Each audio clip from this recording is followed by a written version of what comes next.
Sa ngayon, iilan lang sa mga modelong sasakyan sa Pilipinas ang makikitaan mo ng pinakamay magagandang features gamit na mas mapapakinabangan at tibay na talagang maasahan.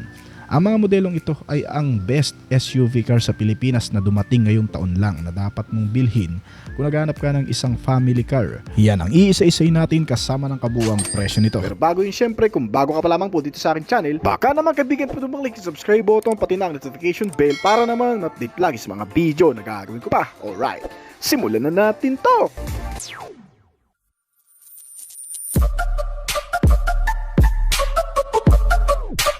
Ang una sa listahan natin ay ang Subaru Forester 2025. Isang makabago at napapanahong SUV mula Japan. Ang Subaru Forester 2025 ay kakarating lang sa bansa ngayong taon. Ito ay may update na exterior design, gaya ng kapansin-pansin na bagong front end nito. May malapad na grille, may makabagong slim LED headlamps na nagbibigay ng mataas na visibility sa kalsada. Sa ilalim naman ng unahan nito, makikita ang sculpted front bumper na hindi lang para sa forma, kundi upang bigyan ng proteksyon ng sasakyan mula sa putik, alikabok at bato na sumasalubong kapag sinabak mo sa off-road. At syempre ang ground clearance nito na 220mm ay nagbibigay daan para lampasan ang lubak, baha at hindi pantay na kalsada. Hindi rin magpapahuli ang 19-inch alloy wheels nito na machine finish, isang mamahaling parte nitong SUV na matibay at pangmatagalan.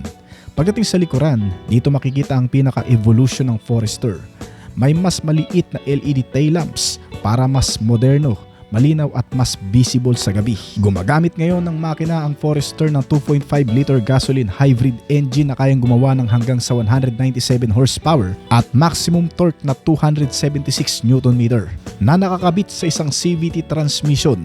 Ay nitong umabot sa bilis na 180 km/h habang ang 63 liter na fuel tank nito ay kumukonsumo ng 16 to 18 km/l. Gumagamit din ang modelong ito ng 4-wheel drive train para mas mapabuti ang pagmamaneho lalo na sa mga off-road condition.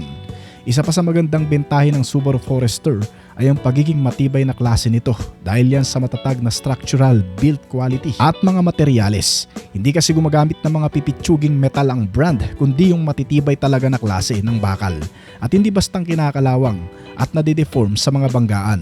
Kaya itinuturing pinakamatibay na Japanese SUV itong Subaru Forester. At pagdating naman sa mga modern specs and technology, ang modelong ito ay hindi rin magpapahuli. Pagdating sa mga advanced na safety features, ang Forester 2025 ay nilagyan ng EyeSight 4.0 driver assist. Ito ay may napaka-sensitive at napakalakas na sensor na kung saan malawak ang sakop. Kaya nitong masense agad kung sakaling may biglang tumawid sa kalsada o biglang huminto na sasakyan sa harap. At hindi mo kaagad matapakan ng preno, kusa nitong pinapagana ang emergency braking para hindi ka makabangga. Nilagyan rin ito ng adaptive cruise control system para makontrol ang tamang bilis at mga pagpipreno.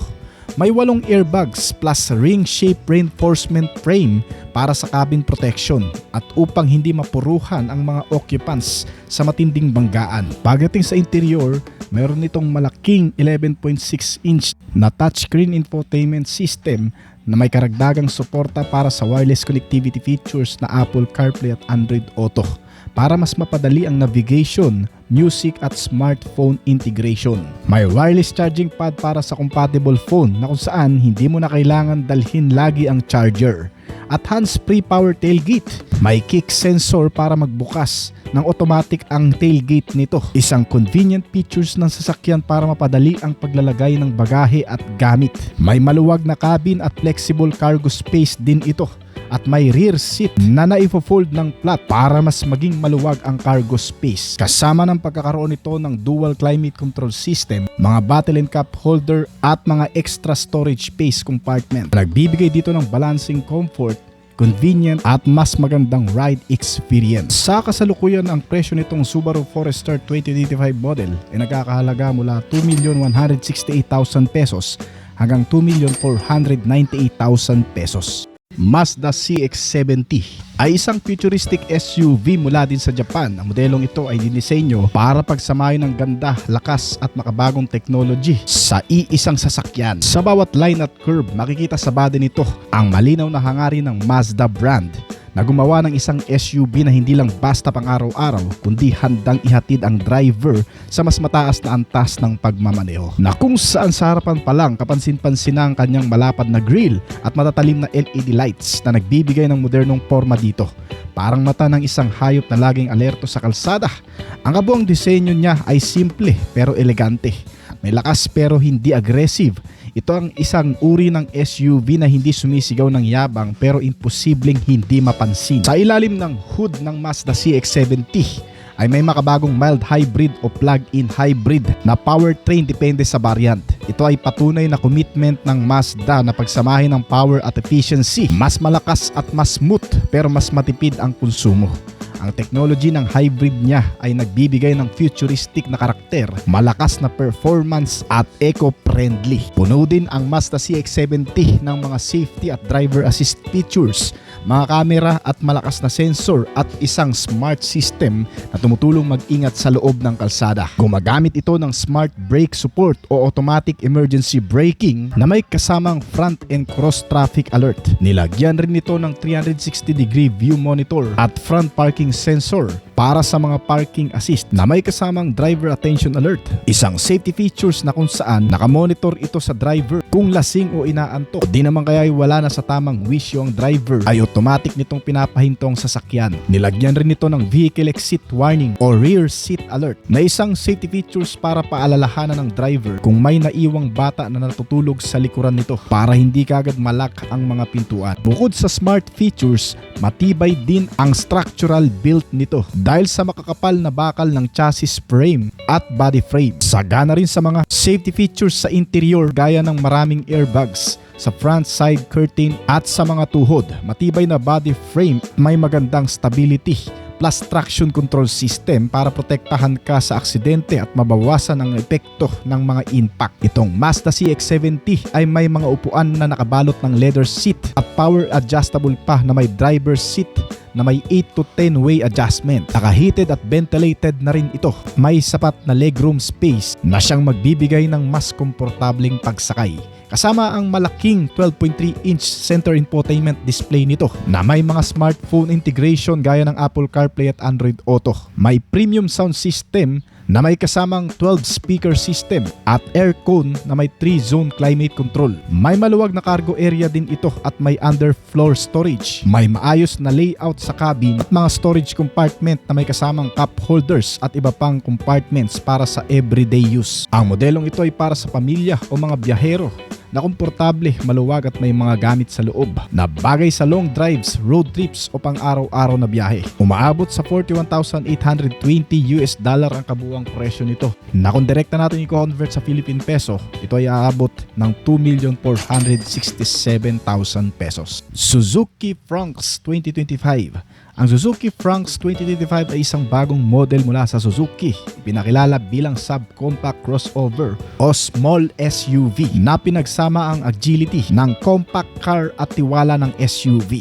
Layunin nito maging praktikal sa lungsod, komportable sa biyahe at may sapat na space at features upang tugunan ang pangangailangan ng modernong driver at pamilya. Ang makina nito ay pinapagana ng 1.5-liter 4-cylinder na may code na K15B at K15C depende sa variant. Gasoline engine ito na naka-mild hybrid setup. Kaya nitong maglabas ng 105 horsepower at 6,000 RPM at 138 Nm ng torque sa kada 4,400 RPM na ikinabit sa 4-speed automatic transmission at 6-speed automatic para sa hybrid na bersyon. Ang Suzuki Fronx ay may haba na 3,995mm at lapad na 1,765mm. Ang taas nito ay nasa 1,550mm at may wheelbase na 2,520mm. Ang mga sukat na yan ay nagbibigay ng mas maluwag na interior at sapat na compartment storage na mas naging kapaki-pakinabang sa anumang paggamit. Habang ang ground clearance size nito ay nasa 170mm na sapat para i-handle ang medyo malubak, uneven na kalsada at mga probinsya o lungsod. Umaabot sa 170 km/h ang nagagawa nitong bilis at may 37-liter na fuel tank at fuel consumption na 18 to 20 km per liter. Ang mga upuan nito ay napo-fold na napaka-flexible para sa mga pasahero o mapalawak ang mga baggage storage. Pagdating naman sa safety at driver assist features, gumagamit ang Suzuki Franx ng makabagong Smart Safety Sense suit na ginawa ng Japanese brand para magbigay ng malawak na pangkaligtasan para sa mga pasahero nito. Maraming airbags ang ikinabit sa loob na nakaposisyon sa front, side at curtain para sa proteksyon ng mga pasahero at may kasama pang advanced driver assist package. May dual sensor brake support para sa automatic emergency braking, forward collision warning, lane departure warning, lane keep assist, blind spot monitor at rear cross traffic alert. Ilan pa sa mga security features nito ay ang mga basic safety sense suit gaya ng anti-lock braking system, electronic stability program, mga seatbelt na may pre-tensioner at matibay na chassis built at mga suspension setup nito. Mabibili mo itong bagong crossover ng Suzuki mula sa 1 million hanggang 1.2 million pesos sa kasalukuyan. Isang mala-armored car na SUV ang kararating lamang sa Pilipinas na tinatayang magbibigay ng napakalakas na performance. Ito ay isang pang-off-road na SUV na ginawa para sa kahit anong klase man ng kalsada. Ang Dongfeng M-Hero 917 ay isang mid-size luxury SUV na unang ipinakilala noong August 2022 pa. Bilang bahagi ng bagong sub-brand ng Dongfeng, ito ang bagong pinakamalakas na sasakyan ng brand na inilabas sa merkado. Nilagyan ang M-Hero 917 ng bagong M-Tech platform na idinisenyo upang magbigay ng mataas na pagganap at kakayahang mag-off-road sa kahit saan mang kagubatan, mabubundok o sa masusukal na lugar. Ang kabuuang sukat nitong sasakyan ay nakatutulong rin para magbigay ng malawak na interior sa 7 hanggang sa 8 pasahero nito kasama ng mga bagahe. Ang haba nito ay nasa 4,987 mm at lapad na 2,080 mm. May taas na 1,935 mm at wheelbase size na 2,950 mm. Tumitimbang itong sasakyan ng 3,130 to 3,290 kg. Pagdating sa panlabas na disenyo, ang harap nito ay nilagyan ng polygonal honeycomb grille na may trapezoidal na hugis na may kasamang mga X-shaped LED DRLs na nagbibigay ng matalim at modernong itsura. Samantalang ang hood panel ay makapal at matibay na may mga air vents para sa tamang ventilasyon. Binubuo rin ang buong bahagi ng katawan nitong modelo ng malalapad at matitibay na fenders na may military style na disenyo. Habang ang side ladder racks nito ay ginagamit para sa pag-akyat at pagbaba, pati na rin bilang storage para sa mga kagamitan. Kasama mga tool mounts nito tulad ng palakol, may kasamang pala, jerry can at fire extinguisher na nakamount sa gilid at likod ng sasakyan bilang bahagi ng pagiging compact, complete equipment ng sasakyan para sa kahit saan mang paggagamitan nito. Habang ang likurang bahagi ng disenyo, gaya ng mga taillights nito na naka-X-shape rin na nagbibigay ng matibay na aura, na may kasama ring spare tire rack, malaki at matibay na may kakayahang magdala ng spare tire sa likod. Habang ang rear bumper ay matibay din at may kasamang tow hook na may kapasidad na 2.5 tonelada. Habang ang taas na bubong ay may mga roof rack. May roof expansion platform para sa dagdag na storage o talian ng mga gamit. Ngayon kung tatanungin naman kung saan gawa itong modelo, mahigit sa 20% na panlabas na bahagi nito ay gawa sa carbon fiber. Ang front and rear bumper naman nito ay gawa sa metal para mas matibay at matigas na unang susuporta sa mga kolisyon o banggaan na magaganap. Well, pagdating naman sa interior specs and features nito, ilagyan itong bagong SUV na M-Hero 917 ng mga Nappa leather at suede upholstery seats na electronically adjustable pa. Yung tipong pipindutin mo na lang at kusa na mag-a-adjust sa mga posisyon na ninanais mo. Ang mga upuan nito ay nilagyan din ng mga massage function para relax at komportable ang pagsakay kahit sa mga mahahabang biyahe. At mayroon na rin memory function para sa upuan ng driver at pasahero. May mga armrest na rin ito sa harap at likuran para sa dagdag na kaginhawaan at mga bottle and cup holders. Pagdating naman sa harapan ng dashboard panel, ay may central control screen na may sukat na 15.6-inch touch LCD screen na magbibigay ng sapat na control para sa mga features nito sa loob at kasama na rin ang entertainment nito. Nilagyan din ng passenger seat sa likuran ng entertainment screen na 12.3-inch naman ang sukat at detached screen na rin. Habang ang instrument cluster o digital meter panel gauge ay may 12.3 inch na sukat na rin at full LCD display na. Ngunit hindi pa natatapos dyan dahil ang mga rear seats o mga pasahero nito ay may sarili ring LCD screen na may sukat na 8 inch display para sa mga pasahero sa likod. Well, sa sobrang high-tech nitong sasakyan, ang interior features ay makokontrol sa pamamagitan ng voice recognition na para sa multimedia, navigation at air conditioning.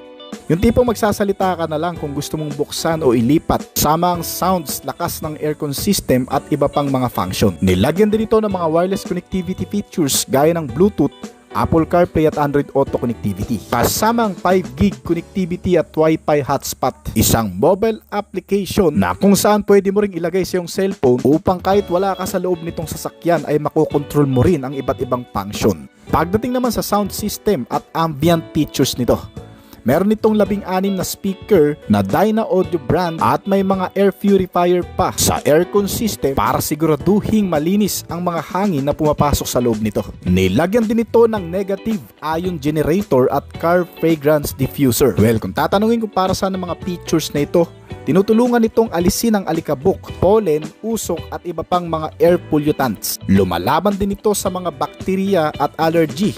Nakatutulong sa pag-neutralize ng airborne bacteria at viruses. Ganyang kalupit ang ventilation ng bagong modelong ito na kung saan maging ang hangin na nilalanghap natin sa loob ay siguradong malinis at may kalidad. Meron itong 2-zone automatic climate control, rear AC outlets at temperature zone control. Kasama pa sa bahagi ng pagiging convenient at komportable nitong sasakyan ang pagkakaroon nito ng maraming USB port sockets sa kanya-kanyang row seats. Nilagyan ng Type-C port sa harap at likuran na may kasama pang 220 hanggang sa 230 volt power supply at wireless charging pad sa harap. Maging ang rear luggage compartment base storage nito ay mayroon ring 12 volt power interface na pwedeng pagsaksakan ng mga gadget, ilang mga appliances at iba pang mga accessories. Mapunta naman tayo sa ilang mga partikular na safety features nito at kasama ang mga moderno at advanced na safety features din nito. Itong bagong Dongfeng M Hero 917 ay nilagyan ng parking sensors na may kasamang 360-degree camera system at ultrasonic radars. Ito ay may 4 o higit pang kamera na nakakalat sa buong paligid ng sasakyan na nagbibigay ng buong bird's eye view o top-down view habang nakapark o umaatras. Kaya mas madali ang parallel o tight parking. Maiiwasan rin mabangga ang mga mabababang obstacle gaya ng gutter, bato, bata, aso at iba pa. Sa tulong din ng ultrasonic radars ay napaka-advanced na ng parking features mo dahil bibigyan ka rin nito ng sign sa pamamagitan ng pagtunog ng warning sa oras na may malapit ka ng mabangga o maatrasan na anumang bagay. Bukod pa dyan, itong Dongfeng M Hero 917 ay may kasama rin anti-lock braking system o ABS. Pinipigilan ng pag-lock ng mga gulong sa matinding preno. Sinamahan din ito ng brake assist o BA na nagbibigay ng karagdagang lakas ng preno sa oras ng emergency. May kasama rin itong traction control system o TCS. Tinutulungan itong sasakyan na magkaroon ng sapat na traksyon sa madulas na kalsada o mababato. Higit sa lahat, ang makatutulong sa matinding stability nito ay ang tinatawag na Electronic Stability Control System o ESC. Tinutulungan itong sasakyan na manatili sa tamang direksyon sa pamamagitan ng otomatikong pag-aayos ng preno at lakas ng makina o pag-ikot ng gulong. Kaya kahit maidaan mo sa mga biglang pakurbadang kalsada na may madudulas na klase ng sementado ay hindi ito mawawala sa balanse o magpapaikot-ikot sa lugar na yon. May kasama rin itong Lane Keeping Assist o LKA na nagbibigay naman ng tulong upang manatili ang sasakyan sa gitna ng linya ng kalsada. Kasamang Adaptive Cruise Control System nito o ACC na automatic na ina-adjust ang bilis ng sasakyan upang mapanatili ang ligtas na distansya mula sa kasunod na sasakyan sa harap at likod, na hindi rin nawalan ng Blind Spot Monitoring System o BSM na nagbibigay babala kapag may sasakyan na biglang bubulaga sa gilid mo, darating na lang sa unahan mo sa pamamagitan ng salamin na may nakasamang sign na lumalabas para bigyan tayo ng babala. Syempre hindi rin nawala sa modelong ito ang Rear Cross Traffic Alert o RCTA. Nagbibigay babala sa mga paparating na sasakyan mula sa likod habang umaatras. Ang Tire Pressure Monitoring System features naman ito ay nagbibigay impormasyon kung mababa na ang hangin sa mga gulong nito bago man patakbuhin ng napakabilis. Marami rin itong airbag sa loob para mas maprotektahan ang lahat ng pasahero kabilang ng driver. May mga side curtain airbags, meron din sa mga tuhod ng driver at iba't ibang bahagi pa ng loob nito. Meron itong side impact airbags na nagbibigay proteksyon sa mga gilid ng katawan ng pasahero. Sinamahan ito ng ISO fixed child seat anchors na nagbibigay ng ligtas na pagkakabit ng mga upuan ng pang-atak. Meron din seatbelt reminder na nagwa-warning kung may mga pasahero na hindi naka-seatbelt. Sinamahan din ito ng pedestrian protection na nagbabawas ng pinsala sa mga tumatawid na pedestrian. Yung bigla na lang hihinto kapag may biglang tumawid sa kalsada. Sinamahan din ito ng traffic sign recognition na nagde-detect at nagpapakita ng mga traffic signs sa instrument cluster. Kasamang fatigue driver alert na nag-a-alerto kapag napansin ang pagkapagod ng driver o pagkaantok. Nakusa rin itong hihinto kapag na-sense ng sistema nito na hindi na kaya ng driver magmaneho. Meron din itong night vision system na nagpapakita ng mga obstacles sa madidilim na kondisyon at ang roadside assistance call na nagbibigay direktang koneksyon sa emergency service. Kung sakaling may mangyaring di ka nais-nais o mawalan ka man ng malay sa daan, ay maaalertuhan pa rin ang mga rescuer upang mas madali kang matrace kung nasaan ka man. Meron itong hill start assist at hill descent control na otomatikong nakokontrol ang bilis habang bumababa o umaakyat sa matatarik na daanan. Meron din itong wading sensor system na nag-a-alerto kapag ang sasakyan ay lumalampas na sa ligtas na wading depth o yung tipong isusuong mo sa mga matataas na katubigan o mga ilog. Ito ay nililimitahan sa pamamagitan ng sensor na nag-a-alerto kung kaya o hindi na kaya ang taas ng tubig nitong sasakyan. Meron din itong crowd control na nagbibigay ng mababang kontroladong bilis para sa mga off-road driving.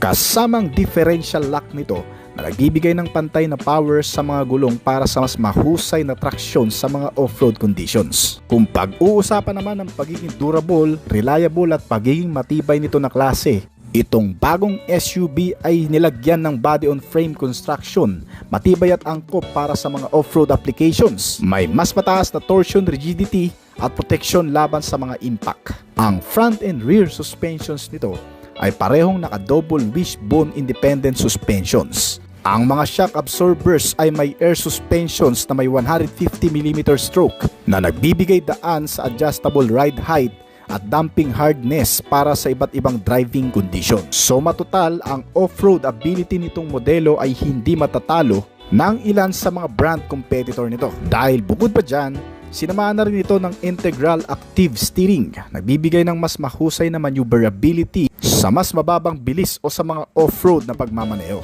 Sinamahan pa ito ng adaptive headlights na automatic na naa-adjust ang direksyon batay sa steering wheel position. Naka-keyless entry and start na rin ito na nagbibigay na mas maginhawang pagpasok at meron itong remote start function na kung saan pwede mong mapagana ang makina nito o may start ang engine sa pamamagitan lamang ng pagpindot ng remote nito kahit nasa labas ka ng sasakyan. Ang mga gulong nito ay nakadesenyo na para sa mga off-road condition na may kabuuang sukat na 275 by 65 R20 na sinamahan ng makakapit na preno gaya ng front and rear na naka-ventilated disc brakes na naklase.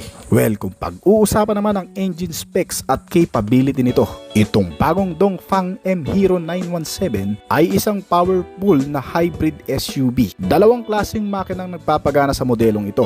Isang engine na gumagamit ng natural gas na may kabuuang displacement na 1.5 liters o 1,476 cm na may turbocharged intercooled pangkasama at gumagawa ng maximum output na 197 horsepower. Samantalang isang klase naman na nagpapagana dito ay ang electric motors na gumagawa ng total horsepower na 816 na kung pagsasamahin ang 197 ng natural engine at electric motors, ito ay aabot sa mahigit 1,000 horsepower na capacity. May maximum torque naman ito na nagagawa na umaabot sa 1,050 Nm.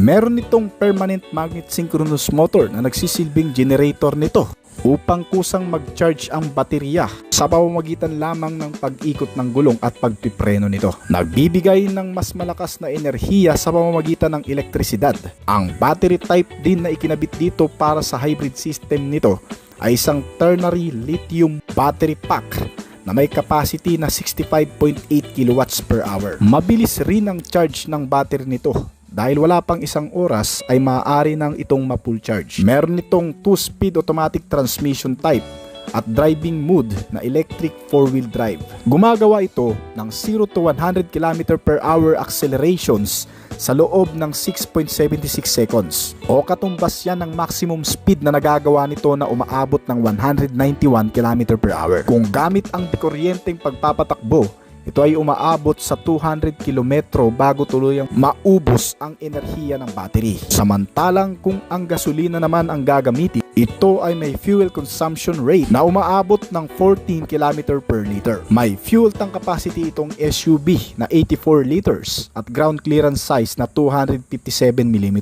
Itong bagong Dongfang M Hero 917 ay sinubukan at tinest drive na sa Europa at sa iba't ibang bansa upang mas masuri pa ang kakayahan nitong sasakyan sa iba't ibang kondisyon ng kalsada at klima. Kaya kung titingnan natin sa actual video guys, ang tibay, tatag at tigas ng sasakyan na ito ay talagang nasubukan.